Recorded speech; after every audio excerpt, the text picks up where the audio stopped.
मेरे लिए काफी डिमोरलाइजिंग भी था, मिक्स फीलिंग थी। वो 23 किलो के बैग उठाना, वो मैंने एक दिन में सारे काम कर लिए थे। 3 चीजें जो है वो जरूरी हो जाती है जब आप इंडिया से यहाँ आते हो, तो ये भी एक अच्छा ऑप्शन है। 6-7 डेज मुझे जॉब मिल गई थी और मुझे अच्छे खासे घंटे मिल जाते थे एज अ स्टूडेंट, जितने मिलने चाहिए। Hello everyone, welcome to NJ Canadian vloggers. आज मैं फिर से आई हूँ एक वीडियो लेके एज अ स्टूडेंट। जब मैं यहाँ आई थी तो मेरा फर्स्ट मंथ कैसा गया था, टाइटल देख के आपको अंदाजा लग ही गया होगा कि ये मेरे बारे में वीडियो है। तो इस बार जतिन फिर से मेरे साथ नहीं है। आई होप आप लोग उनको मिस नहीं कर रहे हो, और अगर कर रहे हो तो नेक्स्ट वीडियो में अपने साथ लेकर आऊंगी उन्हें। Thank you so much for loving our videos. जो लोग हमारी वीडियोस के लिए बहुत सारे क्वेश्चंस लेके आ रहे हैं कि ये वीडियो बनाइए, वो वीडियो बनाइए, हम लोग उस पर वर्कआउट कर रहे हैं और आई होप वो जल्दी जल्दी वो वीडियोस आए आपके लिए। जिन लोगों ने हमारा चैनल सब्सक्राइब नहीं किया है वो जल्दी से जाके सब्सक्राइब कर लीजिए और बेल आइकन दबाना मत भूलिएगा, ताकि अब कोई भी वीडियो मिस ना करें और जो वीडियो आती जाएंगी आपको बस उसकी नोटिफिकेशन पहुंचती रहेगी। तो वीडियो को शुरू करते हैं, लेट्स गो। तो जो लोग मुझे जानते हैं ऑलरेडी, उन्हें पता है कि मैं आई थी 2021 में अप्रैल में। तो जब मेरा वीजा फरवरी में आया, एक्चुअली मेरा वीजा आया, मेरा बर्थडे था 22 फरवरी को, उसके 2 दिन के बाद मेरा वीजा आया। तो मैं एक्साइटेड भी थी, नर्वस भी थी, डिमोरलाइज भी थी, आई डोंट नो, मतलब मिक्स ही फीलिंग थी, क्योंकि मुझे अकेले सब कुछ डील करना था। वहाँ मेरे साथ कोई नहीं था जाने के लिए। और आप लोगों को पता है कि मैं चंडीगढ़ से हूँ, तो मैंने अपनी सारी स्टडी चंडीगढ़ से ही करी है। मैं चंडीगढ़ से बाहर गई भी नहीं हूँ, कभी हॉस्टल लाइफ में देखी है, कभी मैंने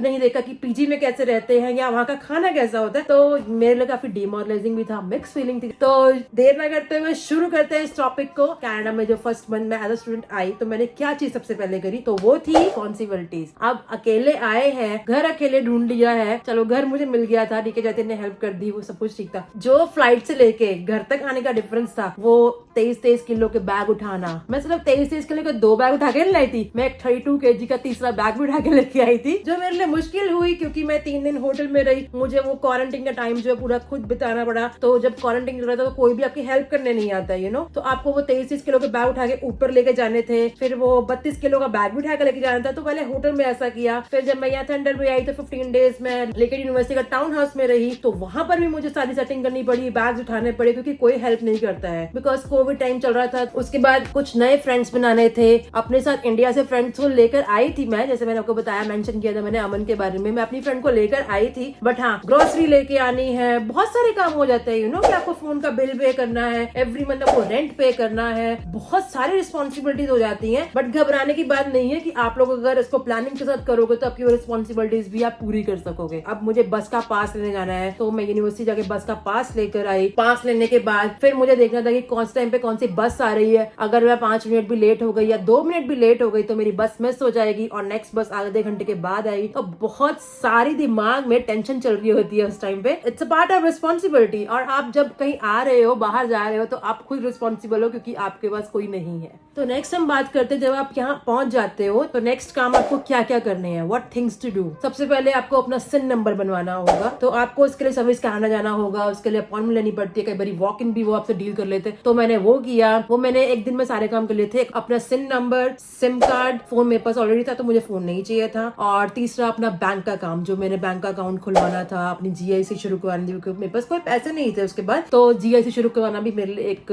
जरूरी चीज थी। तो वो 3 चीजें जो है वो जरूरी हो जाती है जब आप इंडिया से यहाँ आते हो। सबसे पहले तो घर आपका हो गया, आपका रहने का इंतजाम हो गया है सारा, उसके बाद आपको ये 3 काम जो है बहुत जरूरी करने हैं। मैंने तो 1 डे में कर लिए थे ये सारे काम। अब डिपेंड करता है कि आप एटलीस्ट पहले 2 दिनों में ये सारे काम कर लो। तो जब सारे काम हो गए तो अब यूनिवर्सिटी का पहला दिन वो कैसा गया। क्वारंटीन में थे पहले तो हम, ठीक है, तो सबके साथ बात हो रही थी जूम के थ्रू, तो सारी क्लासेस ऑनलाइन चल रही थी वो 1-2 महीने के लिए। फिर सितंबर में पता चला ओके अब हम कॉलेज जा सकते हैं, तो एक्साइटेड थे कि वाओ नए फ्रेंड्स मिलेंगे, अलग अलग नेशनलिटीज के लोग आएंगे, क्योंकि कनाडा में आपको पता है कि वैरायटी ऑफ पीपल आपको देखने को मिलते हैं। कोई चाइना से आ रहा है, कोई यूक्रेन से आ रहा है, कोई पाकिस्तान से आ रहा है, मतलब एक्सेट्रा एक्सेट्रा। कुछ यहाँ के कैनेडियंस हैं, कुछ इंग्लैंड से भी बच्चे पढ़ने आए थे मेरी क्लास में। तो वो एक बड़ा ही अलग एक्सपीरियंस था, उनके कल्चर को जानना, उनके रिलीजन को जानना, उनसे बातचीत करना, तो बड़ी अच्छी सी फीलिंग थी मेरे माइंड में। मैं और मेरी फ्रेंड बड़े खुश थे कि वाओ न्यू फ्रेंड्स बनाएंगे। और ये भी एक्साइटमेंट थी कि जो हमने यूनिवर्सिटी या सिर्फ वीडियोस और फोटोज में ही देखी तब तक, क्योंकि क्वारंटाइन टाइम चल रहा था, कुछ कोविड टाइम चल रहा था, तो हम नहीं आज जा पा रहे थे। तो ये भी था कि चलो अब आज हम यूनिवर्सिटी जा रहे हैं तो अच्छी अच्छी फोटोज खींचेंगे और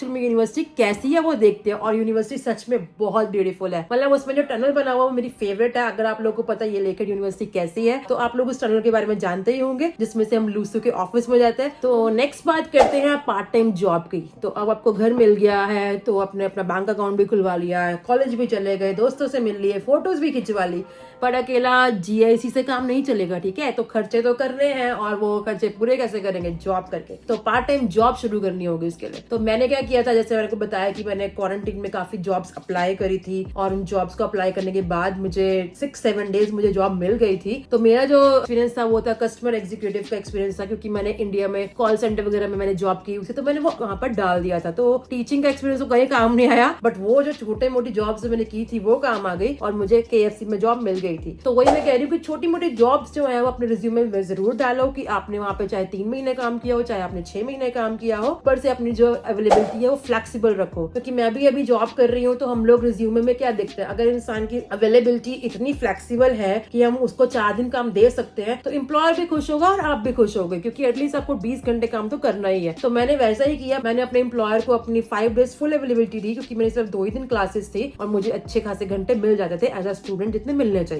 तो वो कोई बड़ी बात नहीं है। तो वही मैं आपको कह जाती हूँ कि अपना फ्लेक्सिबल रखो। और जो मैंने चीज करी, मैंने क्वारंटीन में आके अप्लाई करना शुरू किया। आप लोगों का जब वीजा आता है तब आप अपनी जॉब अप्लाई करना शुरू कर दो। तो ये था मेरा सीक्रेट टिप आप लोगों के लिए कि जॉब्स जो है वो अप्लाई अपने होम कंट्री से ही करना शुरू कर दो। और जैसे जैसे आप जॉब ढूंढ रहे हो, आपको जॉब मिल गई है, साथ साथ आप अपने लाइसेंसेस बनाना शुरू कर दो। जैसे यहाँ पर सिक्योरिटी गार्ड का लाइसेंस होता है, फॉकलिफ्ट ड्राइवर का लाइसेंस होता है और आपका ड्राइविंग लाइसेंस होता है। तो ये 3 लाइसेंस तो जरूर बनवा लीजिएगा। तो ये जो है आपको लाइसेंस काफी काम आएंगे। कैसे, अगर आपको जॉब सिक्योरिटी की मिल जाएगी तो वो कितनी इजी जॉब है। फॉकलिफ्ट ड्राइवर का जो आपका लाइसेंस है वो बनवा लोगे तो फॉकलिफ्ट ड्राइवर की यहाँ पर काफी अच्छी सैलरी होती है और आपको वहाँ पर अच्छे आवर्स मिल सकते हैं और आपका जो करियर है उसमें आप अच्छी हायर पे रेट पे जा सकते हो। तो यही मेरे टिप्स थे फॉर पार्ट टाइम जॉब्स कि आप जल्द से जल्दी अप्लाई करना शुरू कर दो और साथ के साथ लाइसेंस बनाना शुरू कर दो और अपनी जो अवेलेबिलिटी है वो फ्लेक्सिबल रखो। और जिन बच्चों को जैसे जॉब नहीं मिल रही है तो डिमोरलाइज मत हो, आप लोग स्किप, उबर, डोरडैश ये सब चीजें कर सकते हो। एक बाईसाइकिल बाय कर लो, जैसे अभी समर टाइम है, अभी 4-5 महीने समर स्प्रिंग रहेगा तो उस टाइम पे ये डिलीवरीज वाली जॉब कर सकते हो, उससे भी आपको पैसे मिलेंगे। तो डिमोरलाइज होने की जरूरत नहीं है गाइस। अगर आप लोग यहाँ आए हो और आपको जॉब्स नहीं मिल रही है तो बहुत सारे रास्ते हैं जॉब लेने के, पैसे कमाने के। तो ये भी एक अच्छा ऑप्शन है। मैं अपने ब्रदर इन लॉ की बात बताती हूँ कि वो जो है, जैसे मैंने बताया आपको पिछली वीडियो में भी, कि वो जनवरी वाले इनटेक में आया था तो काफी ज्यादा स्नो थी,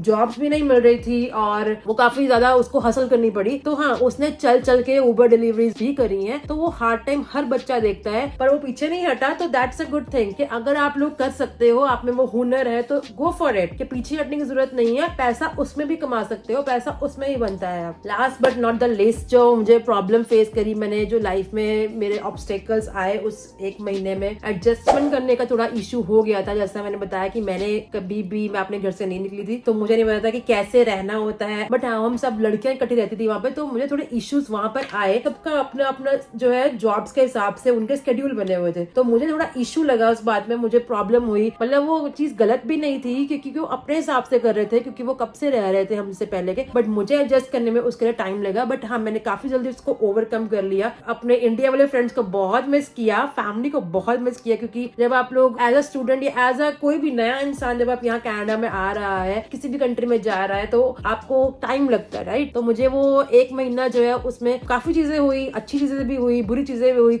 बहुत कुछ सीखने को भी मिला। जिन फ्रेंड्स के साथ लड़ाइयां हुई वो बाद में फ्रेंड्स भी बन गए, ट्रस्ट इश्यूज हुए, बहुत कुछ हो जाता है, क्योंकि आपको होता है कि आप पता नहीं कहाँ आ गए हो और आपको हर चीज का ध्यान भी रखना है। ऐसा हो गया था मुझे कि ओ माय गॉड, सब कुछ एकदम कैसे लुक करूं, मैं जॉब भी करूं, पढ़ाई भी करूं, सारी रिस्पॉन्सिबिलिटीज, जो बिल भरने हैं, रेंट भरना है, ठीक है, वो सब चीजें भी मैं करूं और GIC का ध्यान भी रखूं कि आ रही है तो पैसे सेव भी करने हैं। मतलब बहुत कुछ था। ऊपर से फिर बस में जाना है, उसका स्केड्यूल टाइम नहीं, फिर खाना खुद बनाना है, लॉन्ड्री खुद करनी है, ग्रोसरी खुद लेके आनी है। There were so many things to do कि आपका जो है एक बार में माइंड ऐसा होता है कि शिट यार मैं कहाँ आ गई। तो मुझे ऐसा लगा कि यार मैं कहाँ आ गई, मैं तो एडजस्ट ही नहीं कर पा रही हूँ। बट धीरे धीरे टाइम जो है वो होता गया। बच्चों के साथ ये होता है, पर डिमोरलाइज होने की जरूरत नहीं है। वो टाइम होता है, निकल जाता है, क्योंकि जब आप लोग आते हो तो आपको लगता है कि मेरा तो कोई दोस्त ही नहीं है, कोई फैमिली नहीं है, कोई सपोर्ट नहीं है, ऐसा नहीं है, वैसा नहीं है। बट अगर आप यहाँ तक आ गए हो तो आपको अकेले ही सब कुछ करना है, आपको